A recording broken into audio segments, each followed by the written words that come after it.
1 करोड़ नाम जप में तन शुद्ध हो गया, रजोगुण तमोगुण नष्ट हो गया, शुद्ध सतोगुण की स्थिति आ गई, रोगों का बीज पाप नष्ट हो गया, भावों का प्रवाह बढ़ा, बड़े बड़े देवता संत स्वप्न में दर्शन देने लगे।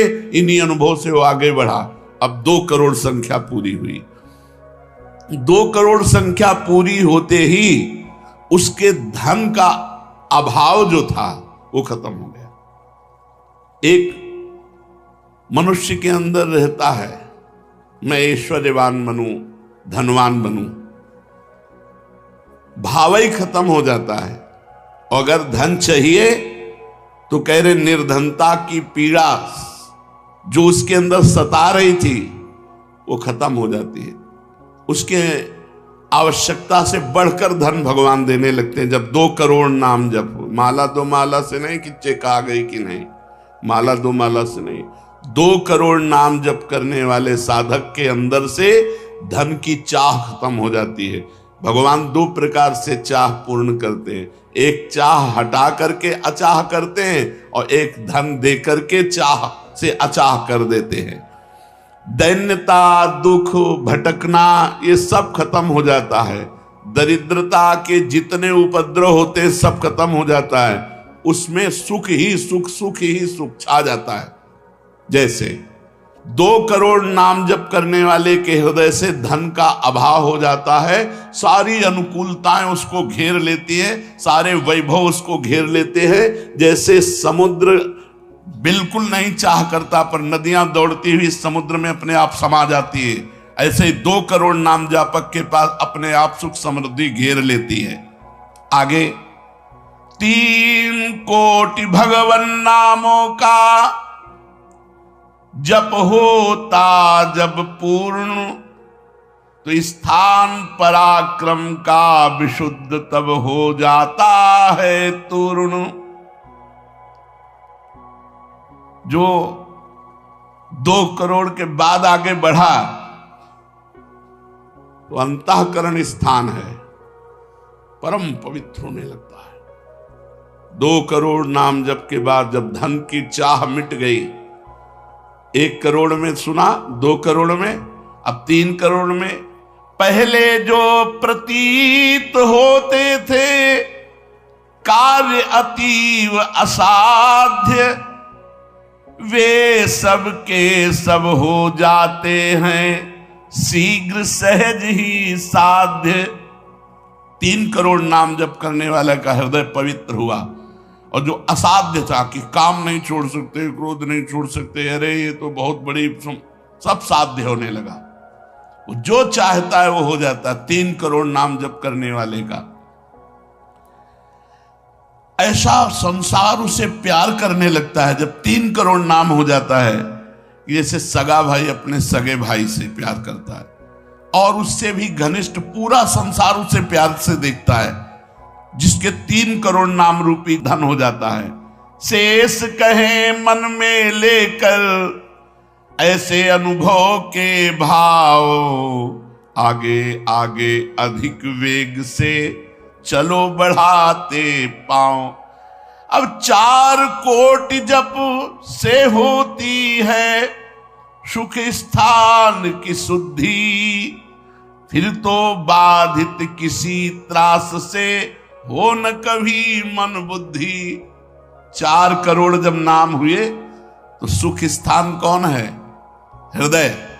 हृदय में सुख क्या है? भगवदानंद। अब उसके अंदर भगवदानंद का स्फुरन होगा 4 करोड़ नाम जप से। अब मान अपमान, लाभ हानि, दुख सुख, द्वंद्व जितने, इनका कोई प्रभाव उसके हृदय में नहीं पड़ता 4 करोड़ नाम जापक के हृदय में। प्राणी को नित्यत्व बोध का सुख मिलता भरपूर, कायिक वाचिक मानसिक सब दुख हो जाते दूर। शेष कहे मन में लेकर ऐसे अनुभव के भाव, आगे आगे अधिक वेग से चलो बढ़ाते पाओ। जब 4 करोड़ नाम जप होता है तब हृदय एकदम परम पवित्र। कोई भी बाधा उसे स्पर्श नहीं कर सकती। लौकिक, पारलौकिक, बाहरी, भीतरी, कोई भी बाधा, अबाध स्थिति 4 करोड़ में। और उसे अपने नित्य स्वरूप का बोध हो जाता है। मैं नित्य हूं, ये शरीर संसार अनित्य है, वेदांत नहीं पढ़ना पड़ा। 4 करोड़ नाम जप से उसको ये बोध होने लगा। प्राणी को नित्यत्व बोध का सुख मिलता भरपूर। कायिक, वाचिक, मानसिक सब दुख दूर हो गए। शरीर निर्विकार, मन निर्विकार, वाणी विकार रहित आनंदमय जीवन। 4 करोड़ नाम जप, स्वरूप का बोध और निर्विकार स्थिति। अब उसके अंदर अपार ज्ञान की वृत्ति उदय हो गई 5 करोड़ नाम जप में। जब 5 करोड़ नाम जप किया तो विद्या का प्रादुर्भाव हो गया। जो शास्त्रों में लिखा है वो उसकी वाणी से निकलेगा। अगर वो संसार चाहता है तो जो चाहेगा 5 करोड़ नाम जप में पुत्रहीन पुत्रवान हो जाएगा, आयुष्मान हो जाएगा। अगर जिसकी आयु क्षीण है, मूर्ख मनुष्य है तो बहुत विद्वान शास्त्रों का हो जाएगा। कोई उससे द्वेष करता है तो उसके सामने घुटने टेक गए। बहुत से लाभ उसके 5 करोड़ नाम जप करने। 4 करोड़ में स्वरूप बोध हो गया था, 5 करोड़ में अगर जो चाहे, एक तो चाह ही नहीं रह जाती स्वरूप बोध के बाद, लेकिन अगर फिर भी आवश्यकता है तो जो चाहे वो प्राप्त हो जाता है। 6 करोड़ जप से कट जाते रिपु स्थान के कष्ट, बाह्य और कामादिक आंतरिक बैरी होते नष्ट।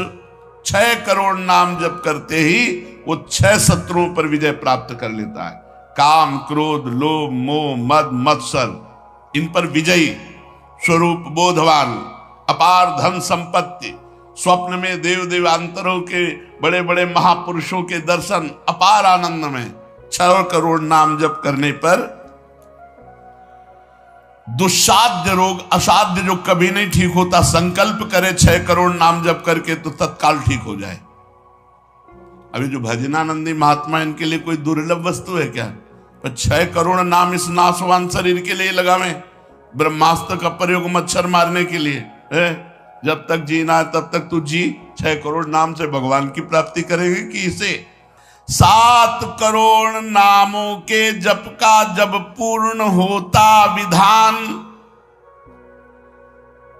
जे भी 7 करोड़ नाम उसके जप हुए तो उससे विशुद्ध होता है तत्क्षण जाया स्थान। अब त्रिभुवन में कोई कामिनी उसे आकर्षित नहीं कर सकती। यहां से लेकर के अप्सरा, देवलोक, ब्रह्मलोक तक की अब उसको आकर्षित नहीं कर सकती। परम पवित्र भाव उसके अंदर में, जहां कामिनी का प्रवेश ही नहीं। भारी से भारी प्रतिकूलता, भारी से भारी अनुकूलता भगवान नाम नहीं छुड़ा सकती। 7 करोड़ नाम जापक की ऐसी स्थिति हो गई कि घनीभूत गाढ़ नाम में डूबा हुआ है। विश्व की अप्सराएं भी एक साथ उसको मोहित करना चाहे तो नहीं मोहित कर सकती हैं। एक दूसरे को आपस में देते मोद अमंद। बड़े बड़े महाभागवतों का प्रगट में मिलन शुरू हो गया। जैसे देवर्षि नारद जी, शनकादि जी, वो उनसे बात करते हैं। वो आनंद मोद में डूबा हुआ भगवान के आनंद मोद में उनको डुबाता है और वो उनको डुबाते हैं। अब 8 कोटि जप से होता है शुद्ध मृत्यु का स्थान। बाधा दूर अकाल मृत्यु की होती आयु महान। पूर्ण आयु पाकर साधक नर साधन में हो लीन। आत्मराज्य के सिंहासन पर हो जाता आसीन। जब 8 करोड़ नाम जप किया तो मृत्यु का भय खत्म हो गया।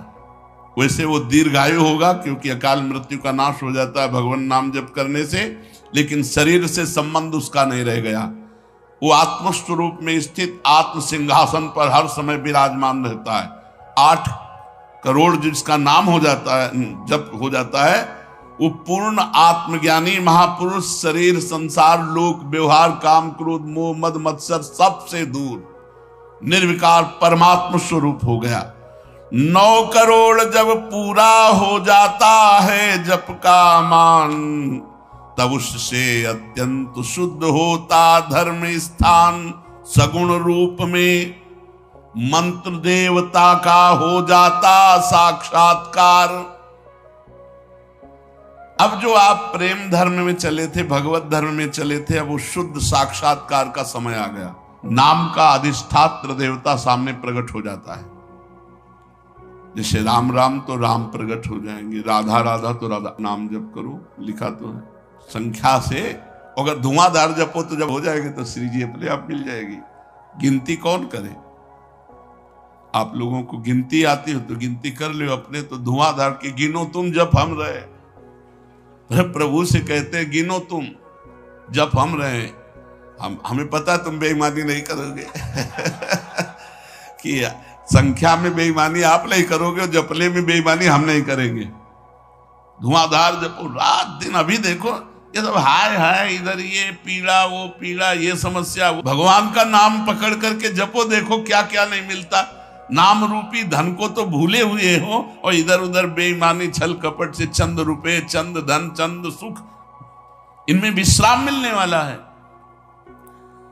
सगुण रूप से भगवान का साक्षात्कार 8 करोड़ नाम जप करने वाले को होता। बोले भगवान कितने में मिलते हैं? तो संख्या में सुन लो, 8 करोड़ में साक्षात सामने सिया राम, राधे श्याम, शिव पार्वती, जो चाहोगे वो खड़े हो जाएंगे।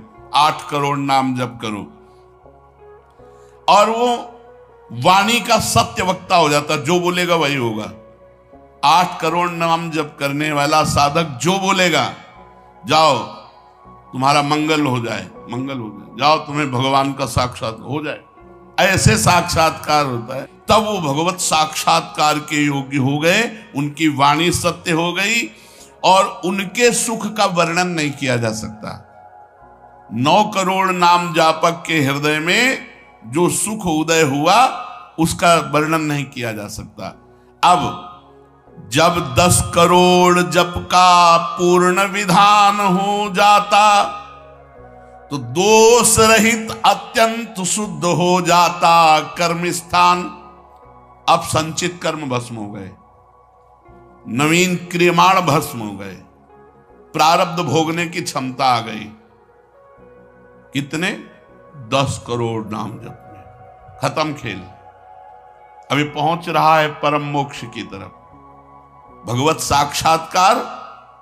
इसके बाद जो नाम जप हो रहा है उससे संचित प्रारब्ध सब क्रियमाण सब समाप्त।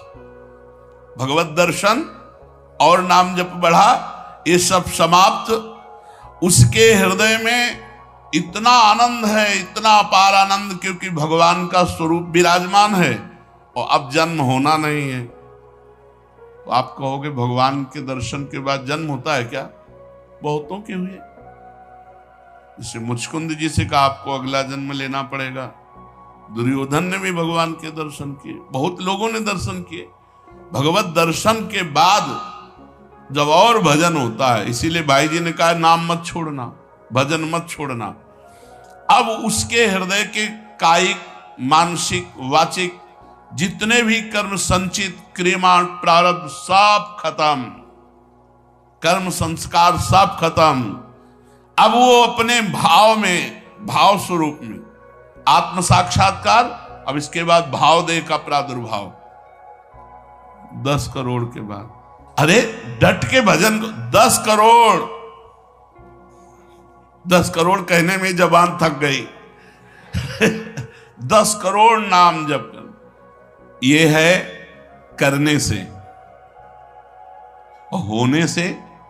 जो कृपा से होता है वो एक बार जिन नाम लिए हित सो होए अति दीन, ताको संग न छाणहि ध्रुव अपनो कर ली।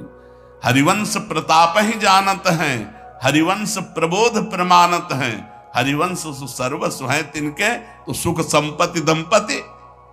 यहां करोड़ नहीं बता रहे, यहां कह रहे हरिवंश प्रताप ही जानत हैं, हरिवंश प्रबोध प्रमाणत हैं, हरिवंश सर्वस्व है तिनके, सुख संपत्ति दंपति जो जिनके। अब जो 11 करोड़ जो 11 करोड़ का नाम जप करता है, अब उसके लिए लाभ शब्द खत्म हो जाता है। मतलब जितना जो कुछ लाभ है, लौकिक पारलौकिक योगिक, सब स्थितियां उसके सामने जागृत हो जाती है। ज्ञान की अष्ट भूमिकाएं, भक्ति की भूमिकाएं, योग की भूमिका, वो जो चाहे 11 करोड़ जप करने वाला, सब प्रकार की रिद्धियां सिद्धियां सुख संपत्ति सब कुछ, और जहां की लीला चाहे, गोकुल की, अयोध्या की, काशी की, सब लीलाएं उसके सामने स्फुरित होंगी। 11 करोड़, सब सिद्धियां, सब आनंद, सब लीला में प्रवेश 11 करोड़ के बाद। और 12 करोड़ जब नाम जप कर लेता है तो उसके पास इतना खजाना हो जाता है कि भगवान उसके अधीन होकर पीछे पीछे डोलते हैं। और जब 13 करोड़ नाम जप कर लेता है तो किसी को भी मोक्ष दे सकता है, बस इतनी संख्या है। 13 करोड़ नाम जप कर ले तो किसी पापी आदमी को भी मोक्ष में सातरते सातरते शालोकांतार्यते। इसीलिए कह रहे हैं कि अपने हृदय रूपी महल पर हमने नाम का दीपक जलाया, और ये दीपक 12 नाम का महल भया उजियार, महल भया उजियार, नाम का तेज विराजा, शब्द किया प्रकाश मानसर ऊपर छाजा। मन के ऊपर सवार हो गया नाम जपक। देखो नाम बहुत बड़ी चीज है। वो स्वामी जी ने कहा अवलो नसानी अपना, हमें सबसे बड़ी चीज मिल गई। पायो नाम चारु चिंतामणि, उर करते न खसइयो अवलो नसानी। अब एक सेकंड खाली नहीं जाने दे, जो चाहिए यार नाम से मिलने। नाम में सब कुछ विराजमान है। तुम्हें धन चाहिए, स्त्री चाहिए, पुत्र चाहिए, जो चाहिए सब मिल जाएगा। पर ऐसे नहीं मिल जाएगा कि 2-4 माला घुमाई, ऐसे नहीं मिलेगा। जब 10,000 वर्ष तक करदम जी ने नाम जप किया तो देहूती जी दुल्हन मिली। महाराज मन शतरूपा की पुत्री देहूती, और पुत्र रूप में भगवान कपिल देव जी आए। तो अपने 10,000 वर्ष तो है ही नहीं, 70-80 वर्ष की जीवनी है, इससे ज्यादा तो रही नहीं गई है। तो हम नाम जप करें, नाम जप के द्वारा जो चाहेंगे वो प्राप्त हो जाएगा। कह रहे महल भया उजियार, नाम का तेज विराजा, शब्द किया प्रकाश मान सर ऊपर छाजा। सबके ऊपर मन जो है अपना अधिकार किए हुए है, और मन के ऊपर अधिकार कर ले वही सच्चा मान प्राप्त करने वाला है। नाम जापक मन के ऊपर अधिकार कर लेता है, और जे भी मन के ऊपर अधिकार किया, मन अधीन हुआ, तो 10 दिशा भई शुद्ध, बुद्ध भई निर्मल साची, छूटी कुमति की गांठ सुमति प्रगट होए नाची। जो बुद्धि प्रकृति के अधीन थी, नाम जापक के परमात्मा में अधीन होने लगी। जो कुमति से जड़ चैतन्य की गांठ पड़ गई थी वो छूट गई और सुमति प्रकट हो गई। हर समय भगवान के नाम जापक को अन्य कोई साधन छूना भी नहीं पड़ता, अपने आप वो दिव्य बोध को प्राप्त हो जाता है। होत 36 राग दाग त्रिगुण का छूटा, सतोगुण रजोगुण तमोगुण तीनों गुणों से ऊपर हुआ। अब अद्भुत राग रागिनियों का आनंद ये अनहद नाद है। उसमें बहुत प्रकार के वाद्य बजते रहते हैं। घंटा किसी ध्वनि के साथ मंत्र चल रहा है, कभी बंसी ध्वनि चल रही, एक अद्भुत अद्भुत। अब ऐसे थोड़ी बंसी ध्वनि सुनाई देगी कि यहाँ घूम रहे हो, इधर उधर की बातें कर रहे हो, संसार का चिंतन कर रहे हो, बंसी ध्वनि सुनाई देगी? नहीं, बंसी ध्वनि नहीं सुनाई देगी। त्रिगुण माया का नाटक ये दिखाई देगा, प्रपंच दिखाई देगा। ये बहुत लाभ है नाम जप करने में। जो चाहोगे प्राप्त हो जाएगा नाम जप करने से। पलटू अंधियारा मिटी बाती दीनी टार, दीपक बारा नाम का महल भया उजियार। इसलिए मैं आसक्त मनः पार्थ, भगवान में यदि आसक्त होना है तो एक नियम ले लो, उठते बैठते चलते फिरते जैसे गरीब आदमी धन कमाना दिमाग में रख करके वो मेहनत करता रहता है, ऐसे नाम रूपी धन इकट्ठा कर लो, जो चाहोगे प्राप्त हो जाएगा, जो चाहोगे। किसी ने कहा कि हम ब्रह्मचारी हैं, आजीवन ब्याह नहीं करेंगे, लेकिन बुढ़ापे में हमारी सेवा कौन करेगा? तुम्हें भरोसा नहीं प्रभु का? यह सोचना कि बुढ़ापे में हमारा क्या होगा, ये अविश्वास है, शरणागति में कलंक है। अरे जोई जोई प्यारो करे सोई मोहि भावे, जैसे मुझे प्रभु रखेंगे वैसे मैं रहूंगा। मेरी चाह नहीं कि प्रभु हमारी ये व्यवस्था कर दे। सच्ची कहते हैं जिन्होंने भगवान का भजन किया उनकी बुढ़ापे में ऐसी सेवा हुई कि अपना बेटा सेवा नहीं कर सकता। पक्का समझो, ऐसी सेवाएं हुई। हमने वृंदावन में रहे, हमने देखा है जिन्होंने एक भी शिष्य नहीं बनाया, जीवन भर किंचन से रहे, कभी बैंक में गए ही नहीं होंगे जीवन में, और जरा सा कपड़ा पहनना, मांग के खाना, उनकी बुढ़ापे में ऐसे सेवा हुई कि कर कमल में हाथों में सोच कर आई जाती थी। अरे और कोई करे न करे, क्या भगवान नहीं है जिनकी हम शरण में हैं? माधवदास बाबा जगन्नाथपुरी में जब बार बार सोच संग्रहणी रोग में, तो आंख खोल करके देखा कि जहां दुर्गंध युक्त कुटिया थी वहां सुगंध हो गई। और देखा कि एक नौ किशोर पीतांबर बांधे हुए समुद्र से लंगोटी धो के ला रहा है। जब सामने आए तो देखा जय जय भगवान जगन्नाथ स्वयं। तो उनका प्रभु आप ऐसा कार्य, मल भरी हमारी लंगोटी धो रहे हो, तो उनका तुम्हारा कोई है क्या? बोले प्रभु आपके सिवा कोई नहीं। बोले जिसका मेरे सिवा कोई नहीं होता तो फिर मैं ही तो सेवा करूंगा। स्वयं जगन्नाथ भगवान माधवदास बाबा की लंगोटी धोए। एक जगन्नाथ भगवान माधवदास बाबा की नहीं, अनेकों रूपों से अपने भक्तों का आज भी पोषण कर रहे हैं। हम अज्ञानी जीव जान नहीं पा रहे, हम व्यक्ति को समझ रहे हैं, वो मेरा भगवान स्वयं उस रूप में आकर हमारा भरण पोषण कर रहा है। इसलिए आजीवन एक नियम ले लो कि जबान से भगवान का नाम नहीं छूटेगा। तो हम सबसे प्रार्थना करना चाहते हैं, यदि आप अपना परमार्थ बचाना चाहते हो, भगवान के मार्ग में अग्रसर होना चाहते हो, तो किसी की भी निंदा मत कीजिए। किसी की भी निंदा अगर करोगे तो आपका परमार्थ रुक जाएगा, आपका परमार्थ रुक जाएगा। जो दूसरों का हित कर रहे हैं, जो निर्विकार हैं, हम लोग पाषाण से भी भगवान प्रकट करने वाले हैं। हम सनातन धर्मावलंबी पत्थर से भी भगवान प्रकट कर लेते हैं। तो फिर जिसने हमारे भगवान को भजा उनकी हम चरण वंदना क्यों नहीं करते? जो भगवान को भजे, भगवान को हमारा सर झुकना चाहिए। हम ये नहीं कहते कि तुम वहां जाओ, लेकिन उनका नाम आते ही आदर के सहित हम निंदा किसी। एक बार कोई राम बोले तो तुलसीदास जी कहते हैं, तुलसी जाके मुख से धो क्यों निकसत राम, ताके पग की पग तली मोरे तन की चाम। और वो राम को भजकर राममय हो गए। आप क्या समझते हो? थोड़ा सा आप धार्मिक बुद्धि को अध्यात्म में जोड़िए। अध्यात्म का तात्पर्य सर्वत्र विराजमान परमात्मा में एकाकार बुद्धि, तो आपको समझ में आ जाएगा। अरे क्रूर पापी में भी भगवान देखना है, फिर जो भगवानमय हो गए हैं उनकी निंदा स्तुति। तो ये जो संतों की निंदा करते हैं, ये अपनी मानसिकता को दिखाते हैं। तो हम सबको चाहिए, सत्संगियों को, कभी भी किसी भी संप्रदाय के किसी भी संत की निंदा नहीं करनी। कोई भी जो भगवान को प्राप्त होता है वो उसी धरा को पहुंच जाता है, चाहे जहां से चले वो वहीं परमात्मा को प्राप्त हो जाता है।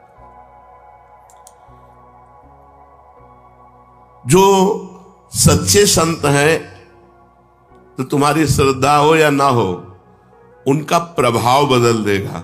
अगर कहीं श्रद्धा कर लो तो बहुत जल्दी काम बन जाएगा। पर श्रद्धा ना करने से, जैसे आप सोए हुए हो, सूर्योदय हो गया है पर आपको भान नहीं है, पर जब आंख खुलेगी तब आपको सूर्य का प्रकाश दिखाई देगा। ऐसे सच्चा संत मिल गया है, पर आपका परिवर्तन नहीं होगा। परिवर्तन तब होगा जब श्रद्धा की आंख खुलेगी, तब आपको प्रकाश दिखाई देगा।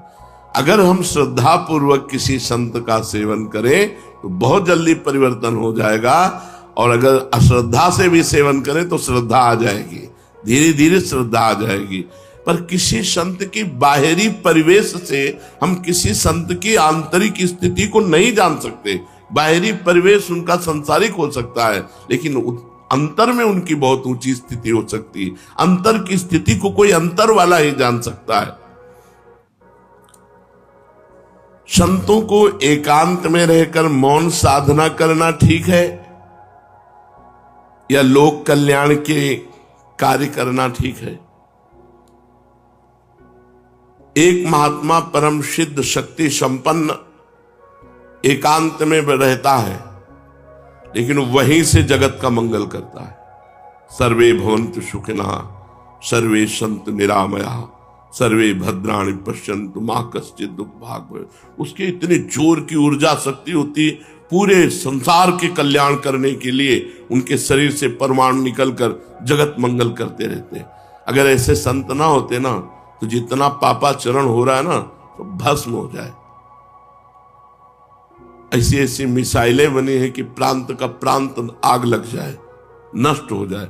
2500 किलोमीटर दूर तक मार करने वाली, अब जरा सा बुद्धि खराब हो जाए तो प्रांत का प्रांत नष्ट हो जाए। और होंगे, अभी भजन हो रहा है, अभी भगवत शांति का प्रचार प्रकाश संतों से हो रहा है। कुछ प्रचार कर रहे हैं, कुछ प्रकाश कर रहे हैं। एकांत में जो बैठकर तो उनका प्रकाश होता है, उनके परमाणु जाते हैं और हर जीव के पापों का नाश करते हैं। एक है कि जो एकांत में बैठ करके खूब भजन करते हुए शक्ति संपन्न होकर जगत का मंगल करते हैं, और एक है जो भजन करते हुए दूसरों को उपदेश देते हुए दूसरों का मंगल कल्याण करते हैं। अगर दोनों को तौला जाए तो पहले वाला श्रेष्ठ निकलेगा। अगर दोनों का तौला जाए कि कल्याण दोनों में से किसके ज्यादा होंगे, तो उसके ज्यादा होंगे जो एकांत में बैठकर भजन कर रहा, मौन, कभी बोला नहीं, पर उसमें जो भजन के परमाणु है वो जीवों का परम मंगल कर देंगे। जीवन मुक्त पुरुष महापुरुषों के द्वारा जो कर्म होते हैं, क्या वो पाप पुण्य जैसे होते हैं? जैसे एक संसारी आदमी काम करता है, अच्छा तो पुण्य हो गया, बुरा तो पाप हो गया। तो जीवन मुक्त पुरुषों के द्वारा जो कार्य संपादन होता है, तो क्या वो शुभ अशुभ की तरह होता है, पाप पुण्य की तरह होता है? तो कह रहे महापुरुषों के द्वारा जो क्रिया होती है उसे कर्म संज्ञा दी ही नहीं जाती, उसे लीला कही जाती है। लीला है, वो गंगा स्नान कर रहे हैं तो उनकी लीला है, और नाली में स्नान कर रहे हैं तो उनकी लीला है। उसको कर्म संज्ञा नहीं दी जाती। जहां कर्ता ही नहीं बचा, अहंकार ही नष्ट हो गया, तो अब वो पूरे विश्व को भंडारा करा रहे तो कोई पुण्य नहीं, और उसके द्वारा कुछ लीलाएं हो रही तो कोई पाप नहीं। वो पाप और पुण्य दोनों से बड़े। अब अच्छा हो रहा है तो उसकी प्रशंसा करेंगे संसारिक, और अगर उनकी बुद्धि के खिलाफ हो रहा है तो उनकी अवहेलना करेंगे। जो सिद्ध संत होते हैं, देखो इसी में परीक्षित जी को संशय हो गया था कि धर्म के लिए भगवान ने अवतार लिया। वे रात्रि में एकांत में गोपिकाओं को बुला करके रास करना, ये क्या धर्म के विरुद्ध नहीं हुआ? परीक्षित जी के इसी प्रश्न से रास का विश्राम कर दिया कि ये तो, जबकि परीक्षित जी लोक संग्रह के लिए प्रश्न, तब उन्होंने कहा कि जो भगवान शंकर जैसे हैं वो विष का पान किया, दूसरा पान करे तो मर जाएगा। ऐसे ही जो महापुरुष है वो जो कर रहे हैं वो हमें नहीं करना, वो जो उपदेश कर रहे हैं और उपदेश से जो उनके आचरण मिले वो करना, बकाया नहीं करना। वो महापुरुष है, उनकी लीला है, वो क्या कर रहे हैं। तो क्या महापुरुषों के द्वारा पापाचरण भी होता है क्या? ये तो साधनावस्था में ही छूट गया था, तो सिद्धावस्था में कैसे हो सकता है? तुम्हारी मति गति के परे की लीला हो सकती है। जैसे ब्रज के भक्तों में पढ़ना, ग्वारिया बाबा, तो एक बंगाल से परिवार आया था और उनके साथ 18-20 वर्ष की लड़की थी। 70 वर्ष के बाबा होंगे, साफा बांधे रहते तो राजा महाराजा की तरह। देखा, बोले यार की मर्जी हो गई, अब इससे ब्याह करेंगे। उनके पिता ने कहा कैसी बात करते हो? उनका ना अब तो ब्याह करेंगे। अब वो इतनी जोर से आवाजें होने लगी कि भीड़ लग गई। क्या हुआ क्या हुआ? बाबा ने कहा हम इस लड़की से ब्याह करेंगे। उनका हम ऐसे कैसे कर देंगे इनके साथ? बोले नहीं ब्याह करेंगे। झगड़ा शुरू हो गया। पिता ने कहा वो पिंड बचाना मुश्किल हो गया। बाबा ने कहा अगर ब्याह नहीं करोगे तो चिता लगाकर भस्म हो जाऊंगा। उसने कहा तुम मर भले जाओ, हमारा क्या बिगड़ रहा है, हम ब्याह नहीं करेंगे। तो ऐसा थोड़ी अपनी बेटी का ब्याह कर देंगे। बाबा ने चिता लगा ली। ब्रजवासियों ने कहा हाथ जोड़ के कहता हूं तुम हां कह दो, अगर ब्याह कर लेंगे तो जो कहोगे वो हम हार जाएंगे। बिल्कुल नहीं होगा ब्याह, तुम हां केवल कह दो। उसको बहुत समझाया, बंगाल से आया था। तो उसने कहा बाबा ब्याह कर लो, हम राजी हो गए। बोले अच्छा चलो चिता में नहीं बैठेंगे। यार की मर्जी नहीं है, नहीं ब्याह नहीं करेंगे और चल दिए। अब आप बताओ क्या सोचोगे आप? तो सिद्ध पुरुषों की कुछ ऐसी लीलाएं होती हैं जिनको समझ पाना बहुत कठिन होता है, बहुत कठिन होता है। हम तो बस उनके चरणों में नमस्कार करें कि उनके प्रति कहीं अपराध न बन जाए। तो संतों की कुछ ऐसी क्रियाएं होती हैं जो हमारी मानवीय धरा से ऊपर होती है, वो बालवत होती है, बिल्कुल निष्पाप होती है, निष्कलंक होती है। ऐसा नहीं है कि कहीं पाप कर्म बन जाए, पर उनकी क्रियाएं ऐसी होती है जो करता नहीं है, वो भगवान की एक वृत्ति जैसी उदय होती है। हमने देखा है ऐसे सिद्ध महापुरुषों के दर्शन में गंगा किनारे एक से एक, उनको मस्त राम कहते थे। कोई उनसे चारा कटवा रहा है, कोई उनसे पिसना पिसवा रहा है, कोई मसाला पिसवा रहा है। तो एक बहुत पढ़ी लिखी प्रवीण थी, उसने देखा कि ब्रह्मबोध संपन्न महापुरुष है। वो मतलब कपड़ा लत्ता भी धो देते थे। बाबा मस्तराम कपड़ा, बच्चों जैसा उनका स्वभाव। वो मिले तो आप ऐसा लगेगा कि हजारों बार मिल चुके हैं। इतने परमाणु प्रेम के, इतने गले लग क्या है। और गुरु भाई आप कैसे? ऐसे तो लगता है हमें जानते हैं क्या। और उनका व्यवहार ही ऐसा था, वो भगवत स्वरूप। तो उसने फिर उनके सामने कार्य रखा कि ऐसे संत से यदि संतान उत्पन्न हो तो जगत पूज्य। तो उन्होंने कहा कि देवी मस्त राम की मस्ती एक सीमा तक रहती है, चल रही।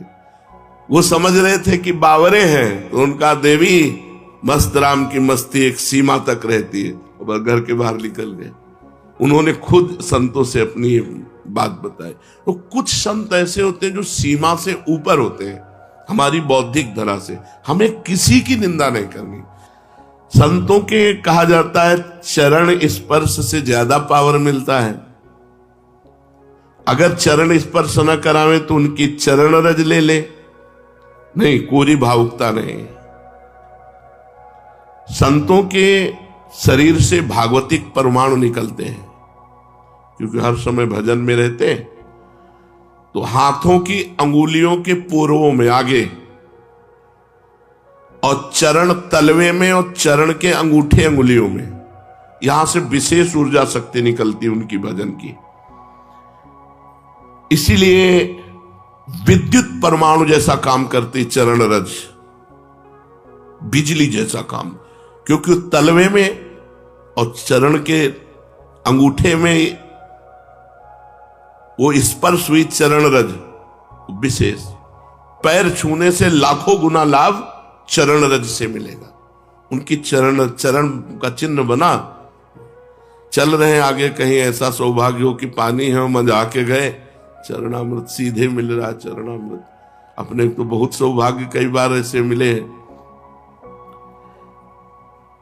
पैर के अंगूठे में सबसे ज्यादा परमाणु होते हैं संतों के। अतः जहां जहां संतों के चरण स्पर्श होते हैं, वहां वहां की रज पूरे शरीर के विद्युत को उस रज में, उनके शरीर में जो ऊर्जा शक्ति भजन की, वो उस रज में। इसलिए उस रज का और यहाँ वृंदावन की रज तो महारानी जी की चरण रज है। सद्यो वसीकरण चूर्ण मनंत शक्तिम तम राधिका चरण रेणु मनुस्मरामि। रोज चरण वंदना वृंदावन की करके और रज लगावे, बहुत लाभ प्राप्त होगा। जो रोज रज का सेवन करता है उसके अंदर भागवतिक परमाणुओं का समावेश हो जाता है और वो परम पवित्र हो जाता है।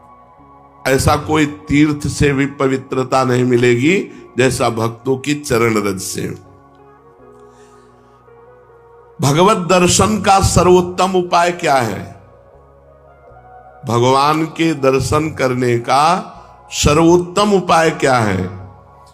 भगवत दर्शन का सरल और सर्वोत्तम उपाय दिन रात उनके नाम का जप करो और एकांत में रो, भगवान मिल जाओ।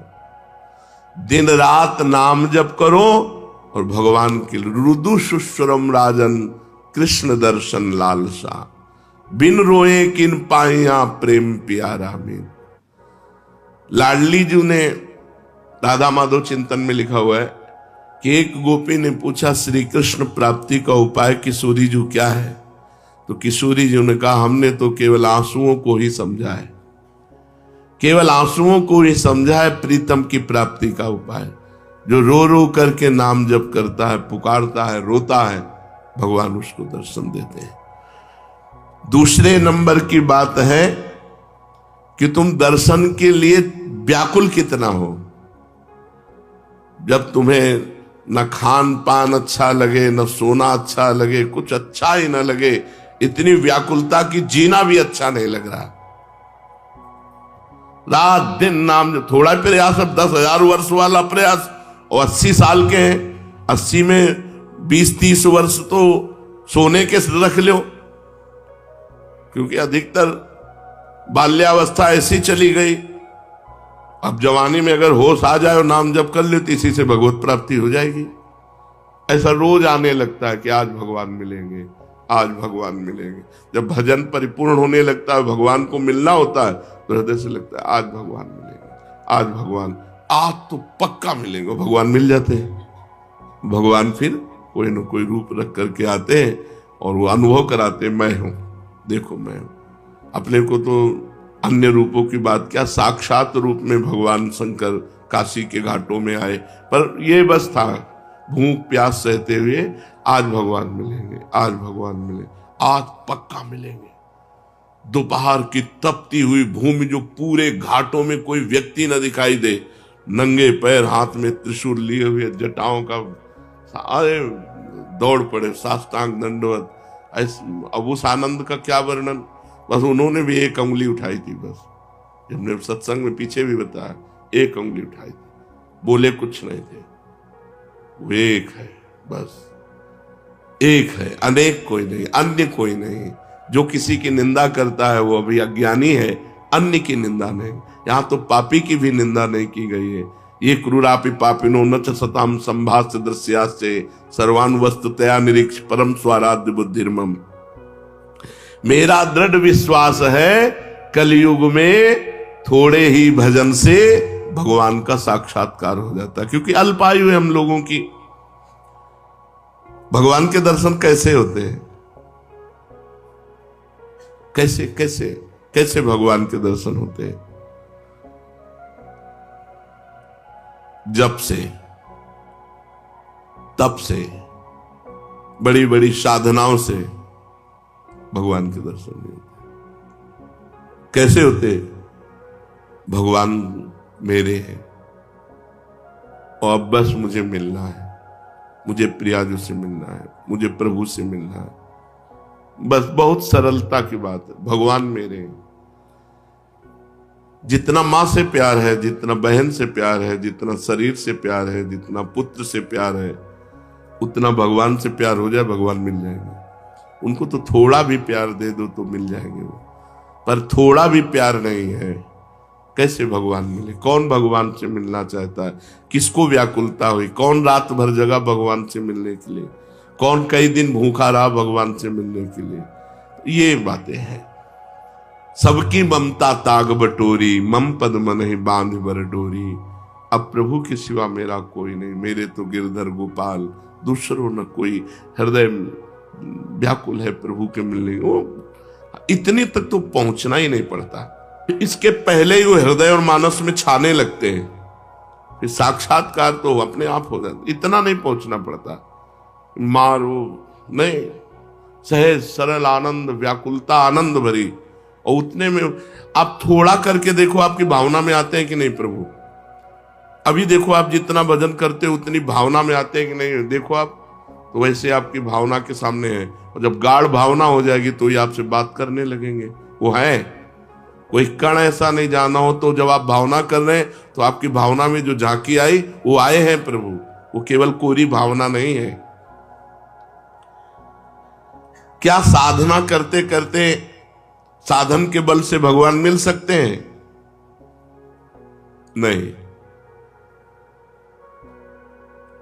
कि आप खूब साधना कर रहे हो, साधना का आपको बल है, उससे भगवान मिल जाएंगे?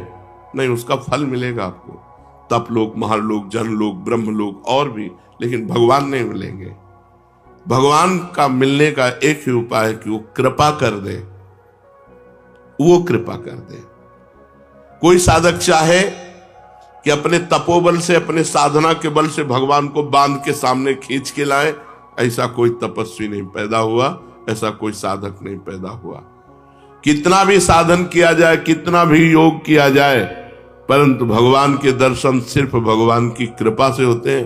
वो देखकर द्रवित हो जाए कि बहुत तप कर रहा है, बहुत साधन कर रहा है, थक गया है, अब द्रवित होकर भगवान दर्शन दे दे। लेकिन कोई अपने तपोबल से, कोई ये कि मैं साधना कर रहा हूं, भजन बल से भगवान को अधीन कर, ऐसा नहीं कर सकता। वो जब भजन करते हुए दैन्य भाव तो भगवान द्रवित हो गए और वो दर्शन दे दिए। क्या जैसे हम दो मित्र मिलते हैं ऐसे भगवान से मिलकर वार्तालाप कर सकते हैं? हाँ, अवश्य। यदि आपके अंदर भगवान से प्रेम उदय हो चुका है तो भगवान आपसे दो मित्रों की तरह एकांत में मिलकर परस्पर वार्तालाप कर सकते हैं। बिल्कुल, इच्छा जगाओ, मिलने की इच्छा जगाओ। जब एकांत में भक्त और भगवान बातें कर रहे हैं तो दूसरा देख सकता है, दूसरा सुन सकता है? नहीं। मान लो यहीं बैठकर भगवान से बातचीत हो रही हो, तो जैसे नारायण स्वामी थे, अरे भाग तू भाग, कितना भागेगा, और कपड़ा समेट के पीछे भागते, तो लोग देखते कोई नहीं सामने, तो बाबा पागल हो गया है। कुसुम सरोवर तक दौड़ के आते, फिर लौटते, फिर मुखारविंद तक दौड़ के जाते, फिर वहां। जब प्रेमी जनों ने पूछा तो बोले हमारी उसकी छुआ छुई हो रही, वो देखो सामने दौड़ रहा है, मैं उसे पकड़ रहा हूं। लेकिन सबको लगता कि पागल हो गए हैं क्या, दौड़ रहे हैं। कहते भाग तो कितना भागेगा, आज मैं पकड़ के छोड़ूंगा, और सामने कोई है नहीं। तो लोग पागल ही तो समझते थे, तभी भक्त को एक पागल संज्ञा दे दी जाती है। श्री भगवान यदि भक्त से मिलकर बातचीत कर रहे हैं और भगवान चाह ले कि हमारे और भक्त के दर्शन करके हमारे और भक्त की बात सुन ले, तो वो सुन लेगा, अन्यथा समाज में भगवान मिलकर चले जाएंगे और वो नहीं जान पाएगा। भगवान कृपा कर दें कि इसको मेरे दर्शन हो जाए, मेरी भक्त की बातचीत सुनाई दे, तो वो सुनने में। दूसरा सामर्थ्य नहीं है कि वो भगवान और भक्त की वार्ता को सुन सके या देख सके, जबकि प्रकट में होगी, पर वो सुन नहीं पाएगा, देख नहीं पाएगा। भगवान मिलने वाले हैं, कैसे पता चलेगा? उसकी पूर्व की स्थिति क्या होती कि अब भगवान मिल जाएंगे, बस अब पक्का। भगवान के साक्षात्कार के पहले उसे स्वप्न में भगवान मिलेंगे, स्वप्न में भगवान का आना होगा। फिर वो बैठे बैठे दिव्य प्रकाश उसके झलकने लगेगा, वो प्रकाश में भगवान की झांकी करेगा, जिसको साक्षात्कार होना। साक्षात स्वप्न में भगवान के दर्शन होना, ऐसे नहीं कि कोई फोटो के दर्शन होना, स्वप्न में ऐसा कि हम देख रहे हैं, बातचीत कर रहे हैं भगवान से। जागृत में बैठे बैठे दिव्य प्रकाश उसी में भगवान दिखाई दे रहे, वो भगवान से बातचीत कर रहा है। ये पहले स्थिति होगी, फिर साक्षात भगवान प्रकट होकर उसे दर्शन देंगे। प्रकाश के अगर दर्शन नहीं हुए तो भगवत दर्शन का भी अधिकारी नहीं। स्वप्न दर्शन के बाद भी दिव्य प्रकाश उसके नेत्रों के सामने छाया रहे, हर समय ललित त्रिभंगी मूर्ति सामने विराजमान है।